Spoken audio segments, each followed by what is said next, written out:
Hey, welcome to beautiful Glenwood, Minnesota and frozen Lake Minnewaska. Here we are out in our tundra. You know, everybody thought they saw Minnesota in the Super Bowl, but we thought we'd bring you the pucker brush out here in the rural area, our lovable little Mayberry with one stoplight that we always talk about in our Discover American sessions. This is Craig Moe's ice castle, which was done in Montevideo, Minnesota, about 60 miles away. And Craig has had a number of these. Craig is our maintenance supervisor here for our buildings at American in Glenwood.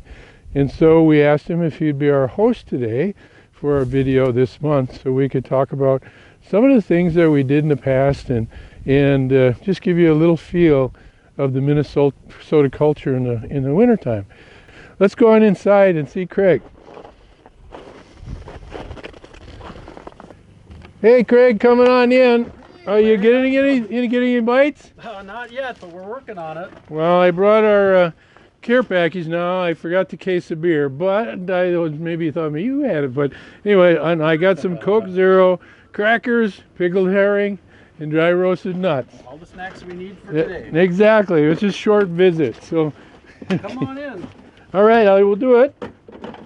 I'll get over the threshold here. A little cumbersome with my snowshoes. Hi, I'd like to welcome you to my home away from home. This is my winter getaway here in Minnesota. My fish house. So we start with cabinets here. You know, I store all my goodies in there, any snackies that I need.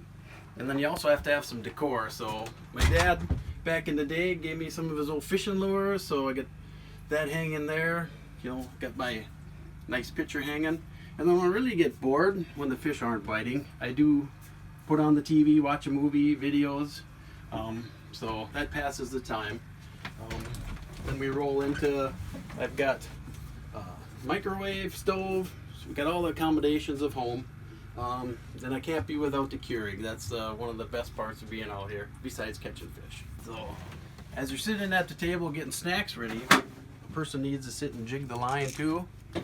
And the ideal goal is to have it go down when you get a bite, and then you hear the rattle reel go on, and that's key for anybody out fishing, because that's like the magic sound. So that's what we're doing there, kind of keep the minnow active, make sure the line doesn't freeze in the water, and just wait for that bite. One of the neatest things when out in the fish house that everybody is concerned about, and it happens a lot here out on the ice, is people dropping their cell phones down the hole. They're texting, looking at videos or whatever, and they accidentally bump it and it falls in the hole. So the best thing that they came up with right now is these hole covers. So they just slide right over. You can still watch your bobber if you hear any rattle reels going off, but yeah, if you drop anything on there, it doesn't go down on the lake. Saves you several $100s. Great invention.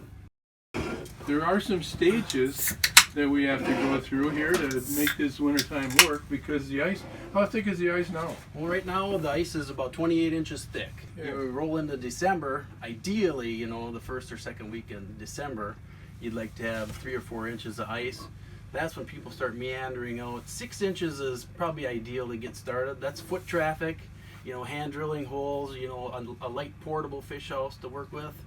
You know, later on when you get into late December, if you get a nice freeze, you know, then you can start bringing up the mid-sized fish houses. But like this fish house here, you're looking at the middle of January, you know, for the size and the weight. This is about 5,000 pounds with everything in it, you know, and that's when we really like to have about 12 to 14 inches of ice. Okay. That we feel safe when we drive the truck out, and then it's really gets comfortable out here. But where do the fish hide, and what kind of fish do we have in Minnewaska? Oh, yeah, the biggest thing with the fish hiding, it's anybody's guess.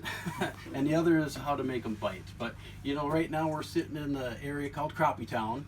You know, if you look outside and notice that all the fish houses are gathered around, you know, everybody likes to get in close because they think it's the spot.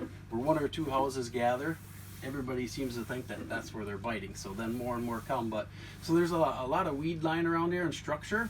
So that's basically, you know, the best part where people come to fish. We did not show the bathroom because that's one of the beautiful conveniences of the ice castles and Yetis is the inside bathroom. Because why that's important is that in the early days we talked about doing our DA sessions, Discover American. We brought people up here. That was years ago, and I was on the Glenwood School, Minnewaska Glenwood School Board, and the boys, Josh and Justin, were both in high school, and so they, in the wintertime, one was on the B squad and one was the A squad playing basketball. So we had a DA, and many times I would drop the people off at the house, bring that case of beer and give them all kinds of liquids and chips and stuff, and I'd say, hey, I'll be back in a couple hours and I'll bring the pizzas, and you guys just fish and have a good time. So I thought it was kind of like babysitting, but not being there, right? So then I'd run off to the games. When the games are done, I'd call the pizza place so a pizza would have it done. I'd pick it up and I'd bring it out here. And lo and behold, this one time, and this is why I think the story got out and why now they have bathrooms, is when I slammed the door, I locked them inside. And of course they had all these liquids and this beer and everything. So 2.5 hours doesn't sound like a lot. But when you can't go to the bathroom because you're locked in, it's a long time.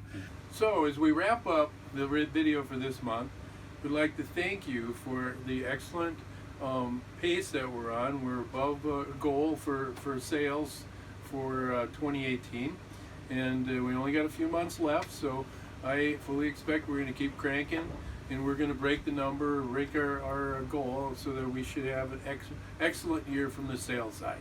We're trying to maintain costs so that we can have an excellent year in profit-wise. And again, you can see your stock going up like it did last year or more.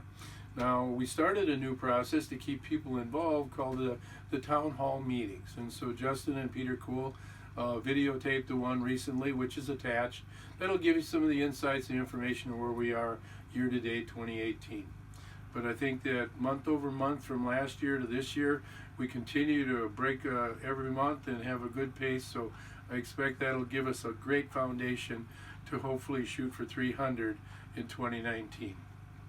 So for picking up our theme from our conference in Vegas, row the boat in Ski-U-Mah. Now we can't row the boat, I know, in the frozen ice in Minnewaska, but in a few months we will.